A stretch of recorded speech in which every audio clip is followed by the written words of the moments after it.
অহংকারের কোনো সংজ্ঞা হয় না। এটা একটা রোগ। এই রোগ কখনো কারো না হোক, আল্লাহ আমার মধ্যেও না দিক। কারণ দেখেন, আপনার অনেক টাকা, আপনার অনেক ভালো পোশাক দরকার। দেখেন, আপনি মারা গেলে কিন্তু আপনাকে সাদা একটা কাপড়েই রাখা হবে। তো আমার মনে হয় কি যে জীবনটা সহজ থাকাটাই ভালো।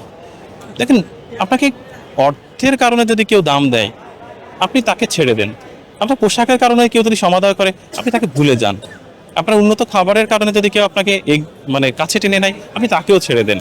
কেউ যদি আপনার সত্যিকারের ভালোবাসে, এসব দেখবে না। সত্যিকারের ভালোবাসা পোশাক দেখে হয় না, খাবার দেখে হয় না, অর্থ দেখে হয় না, গাড়ি দেখে হয় না। সত্যিকারের ভালোবাসাটা ডিপেন্ড করে শুধু মানুষ দেখে। তো আমার মনে হয় না যে আসলে অর্থ হলেই যে বেশভূষা চেঞ্জ করতে হবে আর নিজেকে একটু অন্যভাবে উপস্থাপন করতে হবে, এটার কোনো মানে হয় না। এক একজনের এক এক ব্যাপার। আমার কাছে ভালো লাগে এরকম করে থাকতে।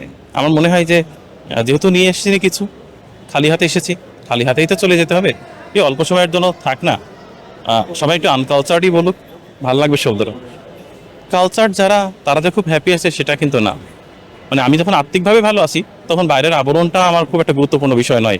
তাই বাইরের আবরণ নয়, আমি আমার আত্মার সাথে সাক্ষাৎ করে যেদিন বুঝবো যে আত্মা বলবে যে তুমি খুব খারাপ আছো, সেদিন উল্টাপাল্টা কিছু ঘটানো যাবে। যতদিন আত্মা বলছে তুমি ঠিক আছো, যতদিন আত্মা আমাকে সায় দিচ্ছে, ততদিন আর আমি বদলাচ্ছি না, এরকমই থাকি।